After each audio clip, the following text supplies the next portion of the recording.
Hi everyone. Hydrogen पढ़ रहे थे हम लोग और उसमें से हाइड्राइड्स के बारे में देख रहे थे। लास्ट क्लास में हम लोग आयनिक हाइड्राइड्स को पढ़े थे। आज जो सेकेंड कैटेगरी का हाइड्राइड है उसके बारे में हम लोग जानेंगे।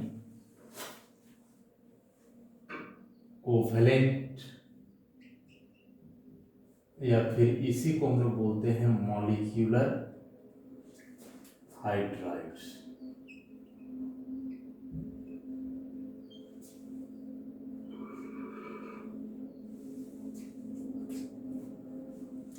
इसके पहले जो आयनिक हाइड्राइड्स के बारे में हम लोग देखे तो वे आयनिक हाइड्राइड्स कैसे बन रहे थे। तो वे बन रहे थे, हाइड्रोजन का कॉम्बिनेशन हो रहा था एक लेस इलेक्ट्रोनेगेटिव एलिमेंट, मतलब हाइड्रोजन से जो ज़्यादा इलेक्ट्रोपॉजिटिव नेचर का है जैसे मेटल्स वगैरह, तो उसके साथ से अब यह कोवेलेंट और मॉलिक्यूलर हाइड्राइड्स कैसे बनेगा, तो form by the combination of hydrogen with more electronegative elements,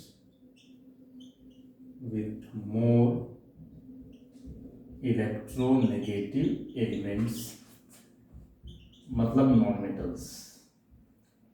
hydrogen से इलेक्ट्रोनेगेटिविटी जिनका अधिक है, जो नॉन मेटेलिक कैरेक्टर के हैं, उनके साथ हाइड्रोजन का कॉम्बिनेशन होता है तो बनता है कोवेलेंट या मॉलिक्यूलर हाइड्राइड्स। एग्जाम्पल में जैसे NH3 है, H2O है, CH4 है, एक्सेट्रा। ये सभी कोवेलेंट हाइड्राइड्स या मॉलिक्यूलर हाइड्राइड्स की कैटेगरी में आएंगे।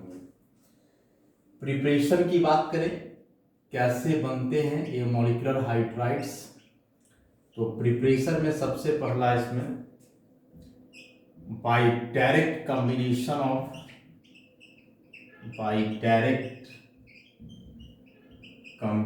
ऑफ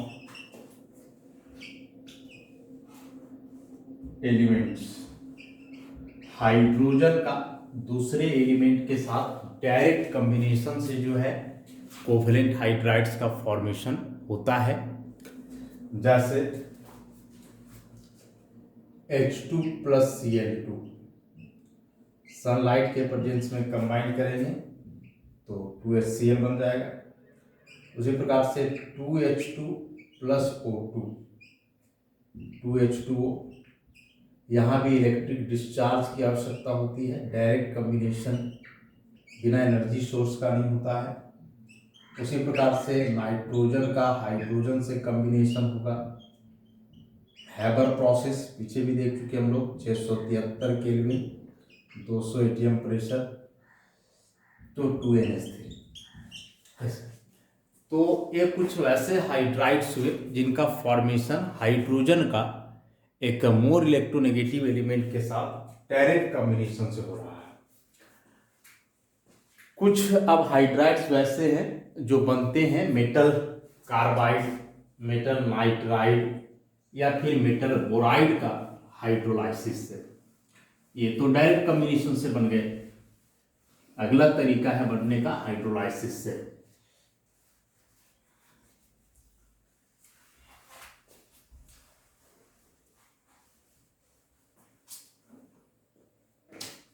तो by hydrolysis of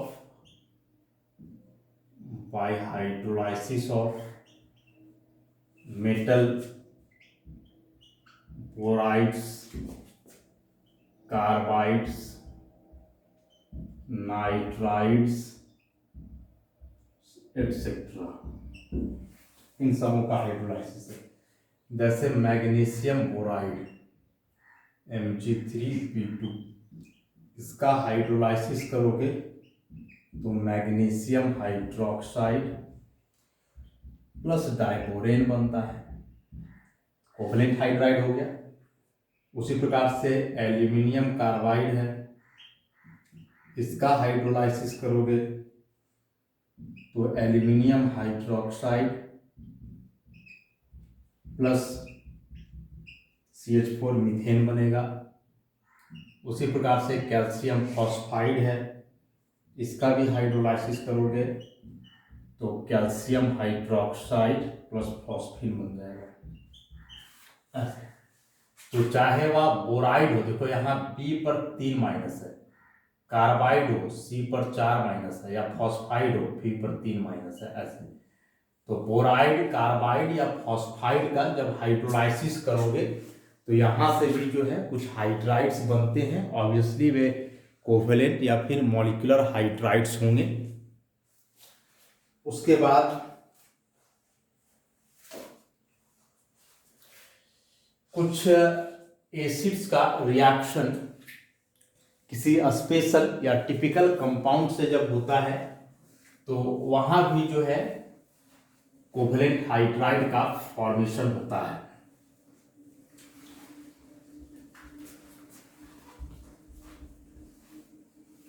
जैसे एल्यूमिनियम कार्बाइड है, इसका रिएक्शन हाइड्रोक्लोरिक एसिड से करवाओगे तो एल्यूमिनियम क्लोराइड निकलता है, प्लस यहां से मीथेन का फॉर्मेशन हो जाता है। तो ऐसे कुछ स्पेशल कंपाउंड हैं जिनका रिएक्शन आप एसिड से करवाओगे तो वे कंबाइन करके जो है बना लेते हैं हाइड्राइड। अब ये जो मॉलिक्यूलर हाइड्राइड्स है, प्रिपरेशन तो हमने देख लिए 3 टाइप का, एक डायरेक्ट कॉम्बिनेशन से, दूसरा मेटल बोराइड्स हो, मेटल कार्बाइड हो, मेटल फॉस्फाइड हो या मेटल नाइट्राइड हो, उन सब का हाइड्रोलाइसिस से भी बनता है। नेक्स्ट, मॉलिक्यूलर हाइड्राइड्स अलग अलग वैरायटी के हैं। सबसे पहला electron deficient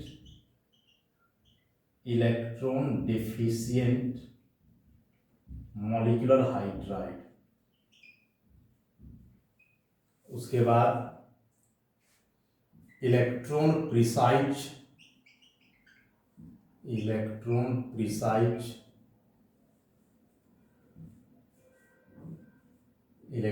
precise molecular hydride. उसके बाद electron rich molecular hydride.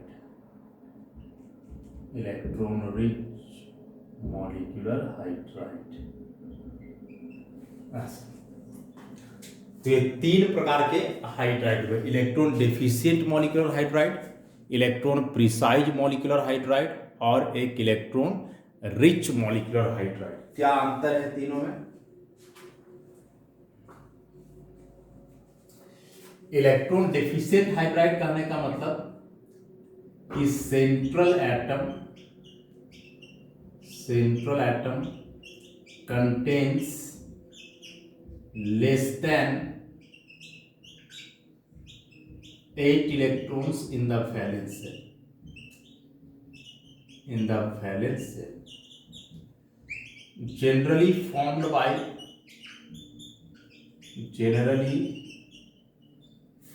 by group 13 elements. Generally group 13 element के द्वारा बनता है। जब ऐसे हाइड्राइड्स बनते हैं तो इस केस में जो सेंट्रल एटम है उसके वैलेंस शेल में इलेक्ट्रॉनों की संख्या 8 से कम होती है। एग्जाम्पल में जैसे बोरेन है, एल्यूमिनियम हाइड्राइड है, गैलियम हाइड्राइड है, एटसेट्रा। इलेक्ट्रॉन डेफिशिएंट नेचर के चलते इनका पॉलीमराइजेशन होता है। Generally undergo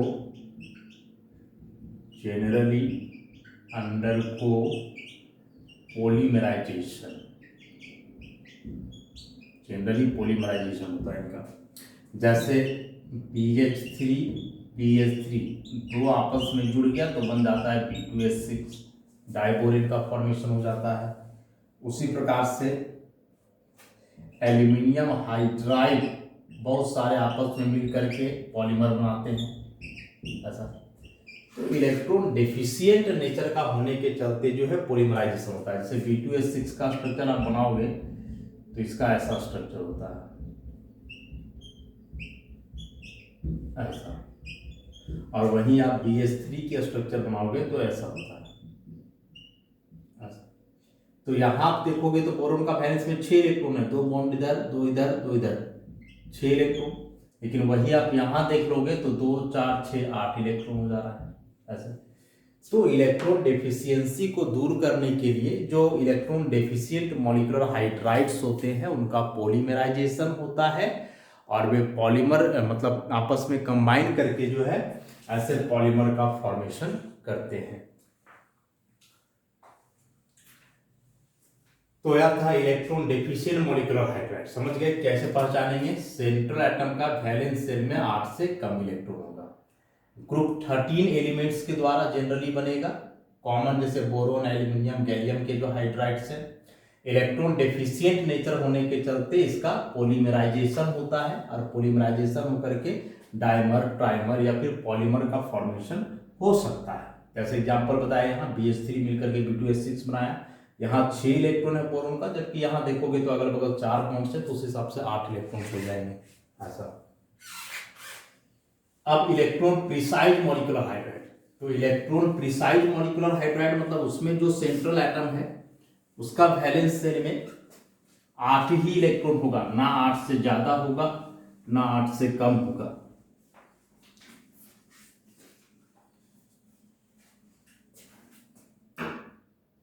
central atom contains 8 electrons in the valence shell, 8 electrons in the valence shell। Central atom के वैलेंस शेल में कितने इलेक्ट्रॉन्स होंगे? 8 इलेक्ट्रॉन्स हो जाएंगे। उसके बाद generally formed by group 14 elements, group 14 elements के द्वारा जनरली बनता है, जैसे CH4, C2H6, SiH4, ये सभी हो जाएंगे इलेक्ट्रॉन प्रिसाइज। जैसे CH4 की बात करें हम लोग तो ऐसा टेट्राहेड्रल ज्योमेट्री का होता है।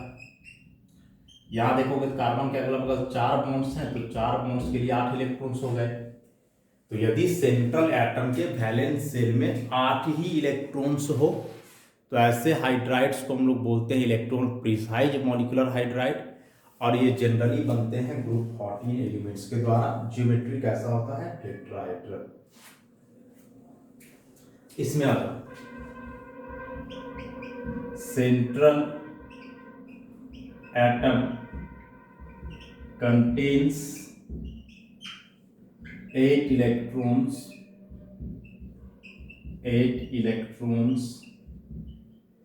in the valence shell and possesses at least one lone pair। यहां भी सेंट्रल एटम का वैलेंस शेल में 8 ही इलेक्ट्रॉन होगा, लेकिन बोल रहा है कि उस सेंट्रल एटम पर कम से कम एक क्या होगा? लोन पेयर रहेगा। कम से कम एक लोन पेयर वहां होगा ही होगा। जनरली फॉर्म्ड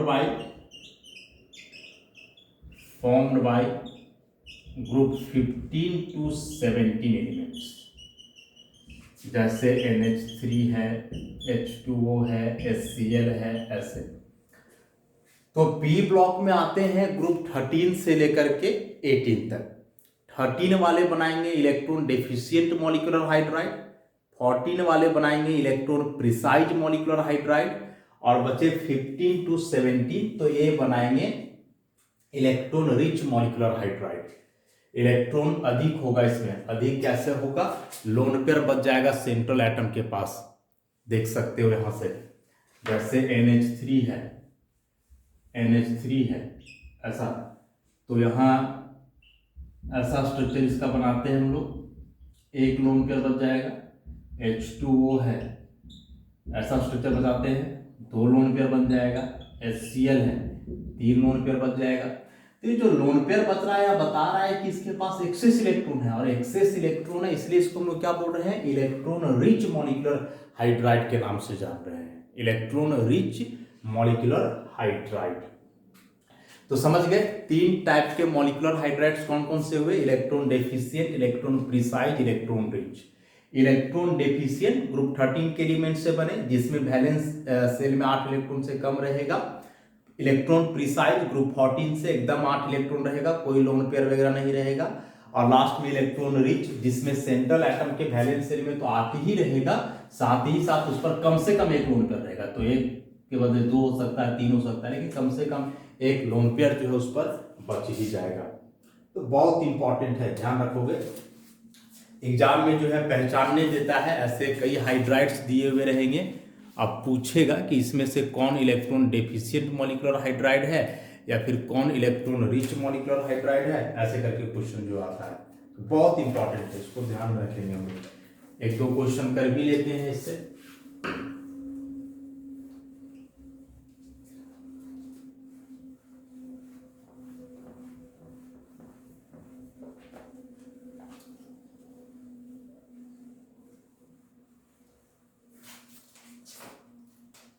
ऐसा आ सकता है question, which of the following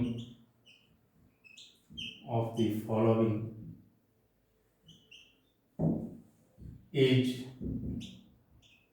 electron deficient molecular hydride।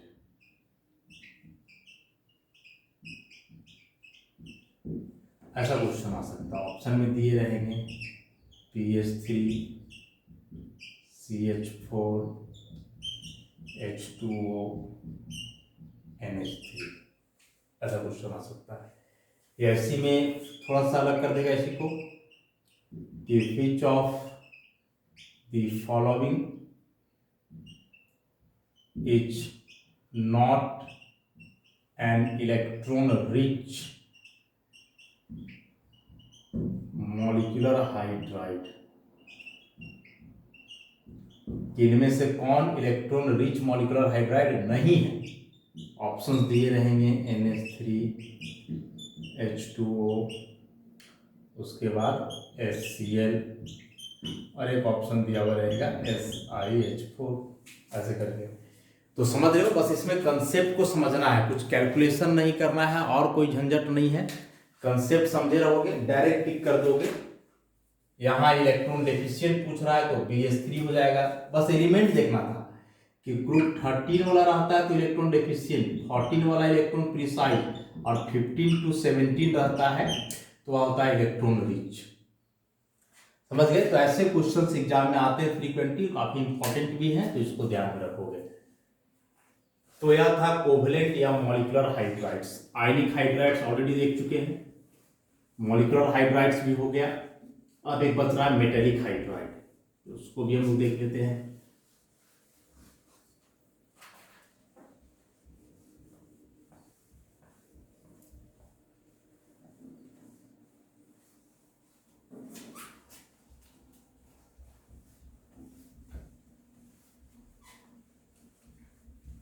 Hydride से क्वेश्चन इस चैप्टर से एग्जाम में होता है, अक्सर पूछता है, इसलिए अच्छे से कंसेप्ट को समझ के रखना है। तो लास्ट अब इसमें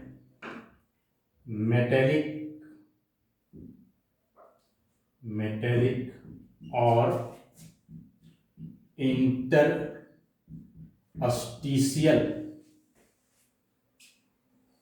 मॉलिक्यूलर हाइड्राइड्स,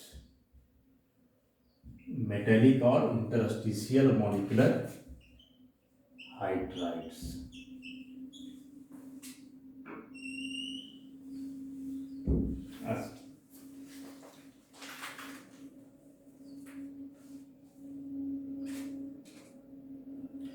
किस प्रकार से बनते हैं, तो these hydrides are prepared by absorbing hydrogen directly at appropriate temperature into the vacant sites, जिसको हम लोग इंटरस्टिशियल स्पेस या इंटरस्टिसेस बोलते हैं, of transition metal lattice, of transition metal lattice.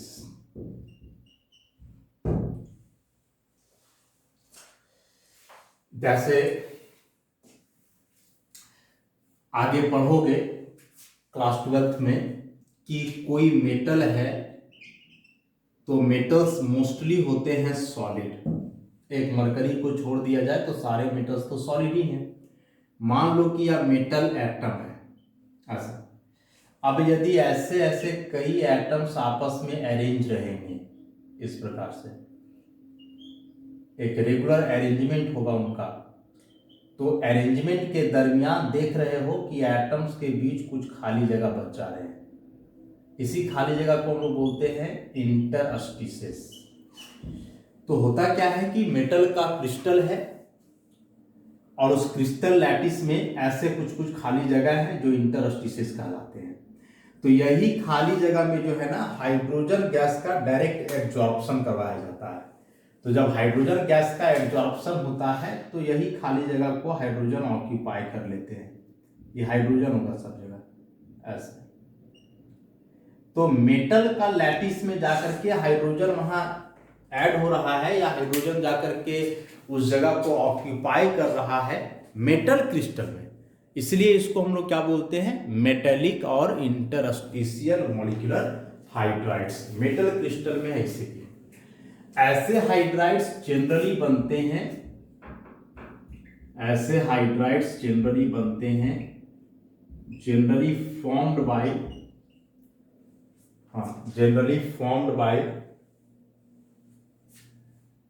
T and F block elements. T और F block elements के द्वारा जो है जनरली बनते हैं ऐसे हाइड्राइड्स। तो ध्यान रखोगे इस बात को।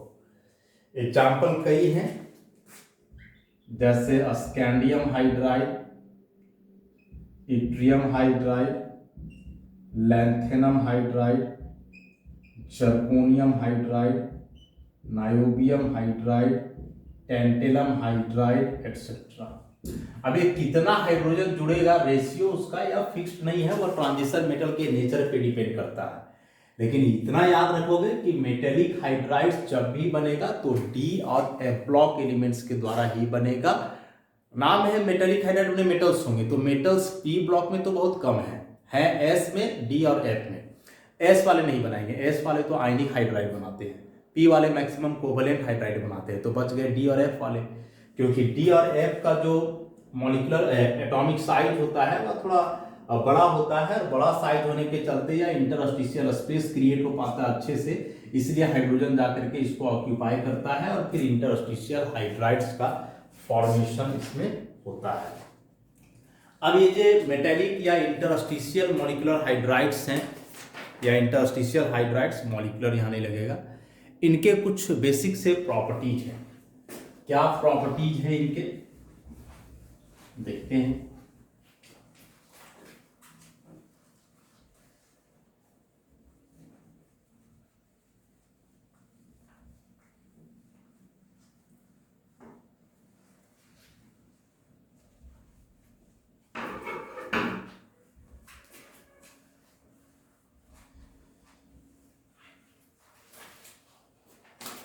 सबसे पहला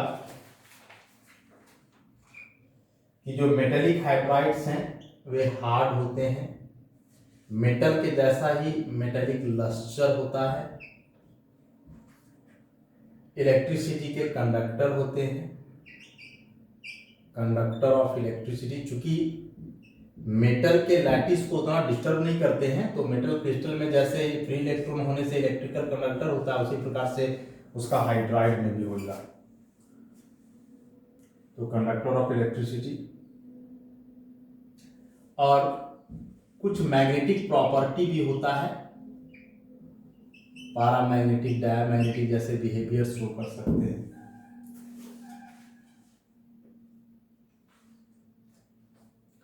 और एक इंपॉर्टेंट पॉइंट कि lower density than pure metal crystal due to the expansion of crystal formed due to inclusion of H2। देखो हाइड्रोजन का मास तो बहुत ज्यादा है नहीं, तो जैसे मान लो कि यह मेटल का क्रिस्टल है, इसमें केवल प्योर मेटल है। अब हो रहा है कि जब इसमें हाइड्रोजन का एड्जॉर्प्शन होता है, तो हाइड्रोजन जब इसके खाली जगह में एड्जॉर्ब होता है ना, तो क्या होता है कि मेटल क्रिस्टल थोड़ा सा एक्सपैंड कर जाता है। ये मेटल प्लस H2 हो गया, एक्सपैंड कर जाता है। कहने का मतलब हुआ कि वॉल्यूम बढ़ जाता है, ज्यादा जगह घेरेगा। और डेंसिटी का जो फॉर्मूला जानते हो, मास बाय वॉल्यूम। अब यदि वॉल्यूम बढ़ रहा है तो डेंसिटी क्या होगा, घटेगा। तो प्योर मेटल के तुलना में जो मेटल हाइड्राइड्स है उसका कम होता है डेंसिटी। और कम क्यों होता है, तो बोल रहा है कि हाइड्रोजन आ जाने से एक्सपेंशन हो जाता है क्रिस्टल का। एक्सपेंशन हो जाने का कारण कि वॉल्यूम बढ़ गया। अब वॉल्यूम बढ़ जाएगा तो डेंसिटी जो है क्या होता है, डिक्रीज कर जाता है, घट जाता है। उसके बाद such compounds are non-stoichiometric, that is their compositions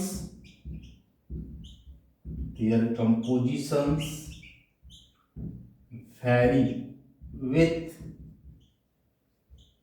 temperature and pressure. Temperature और प्रेशर के साथ कंपोजिशन चेंज करता है। नॉन स्टेक्योमेट्रिक आगे हम लोग पढ़ेंगे क्लास 12th में सॉलिड स्टेट चैप्टर में, लेकिन फिलहाल थोड़ा सा बात हम लोग को जानना है। जानना क्या है कि जैसे मान लो NaCl एक कंपाउंड है, ठीक। अब NaCl एक कंपाउंड है तो इसमें एक Na प्लस है, एक Cl माइनस है। तो अभी जो केटायन और एनायन का रेशियो है बाई नंबर वह 1:1 है। मतलब एक सोडियम आयन है तो एक क्लोराइड आयन है, रेशियो कितना है 1:1। और जब आप एक्सपेरिमेंटल एनालिसिस करोगे तो वहां से भी यही पाओगे कि NaCl का एक्चुअल कंपोजिशन यही है 1:1 का। लेकिन वही हम लिख रहे हैं NiO निकेल ऑक्साइड। यहाँ निकेल पे 2 प्लस है, ऑक्सीजन पे 2 माइनस है। तो यहाँ भी दोनों आयन का रेशियो देखोगे बाई नंबर तो 1:1 ही आएगा। एक निकेल आयन और एक ऑक्सीजन आयन, रेशियो 1:1 का है फॉर्मूला से। लेकिन जब एनालिसिस करोगे एक्सपेरिमेंटल तो वहां से ऑब्जर्व किया गया कि इसका एक्चुअल कंपोजिशन ऐसा है 0.981।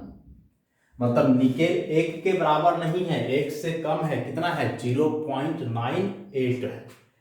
तो फॉर्मूला से इसका रेशियो दिख रहा था 1:1, लेकिन टेम्परेचर प्रेशर वगैरह का प्रभाव पड़ा तो रेशियो चेंज करके हो गया 0.98। ये तो ठीक है, निकेल कम हो गया।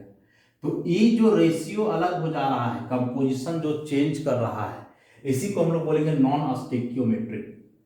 और यदि ऐसे फिक्स रहे कि फॉर्मूला से 1:1 है तो रियल कंपोजिशन भी 1:1 ही है, ऐसा तब यदि इस प्रकार से हो कहलाता है स्टेक्योमेट्रिक।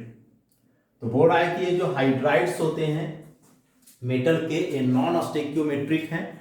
मतलब उनका कंपोजिशन चेंज करता है, वह कंपोजिशन जो है फिक्स नहीं रहता है। टेम्परेचर प्रेशर वगैरह का प्रभाव पड़ा तो चेंज कर सकता है।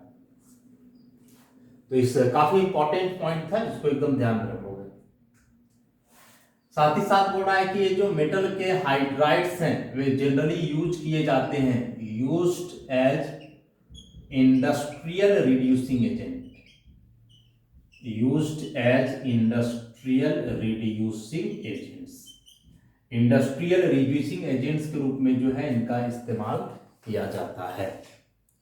तो ये थे हाइड्राइड्स, आयनिक हाइड्राइड्स के बारे में तो हम लोग पिछला लेक्चर में ही देख चुके थे। बाकी जो दो बच गया था, मॉलिक्यूलर हाइड्राइड या कोवलेंट हाइड्राइड और फिर या मेटालिक या इंटरस्टिशियल हाइड्राइड्स, इसके बारे में हम लोग देखें। एकदम तीनों हाइड्राइड्स के प्रॉपर्टीज को अच्छे से करोगे। सबसे ज्यादा इंपॉर्टेंट है कोवलेंट, उसमें से जो 3 कैटेगरी बताए हैं वे हाइड्राइड्स काफी इंपॉर्टेंट है। तो इतना कर लोगे, बाकी इस चैप्टर का जो पोर्शन बचा हुआ है उसको आगे के लेक्चर से देखा जाएगा। तो आज के लिए इतना ही, धन्यवाद।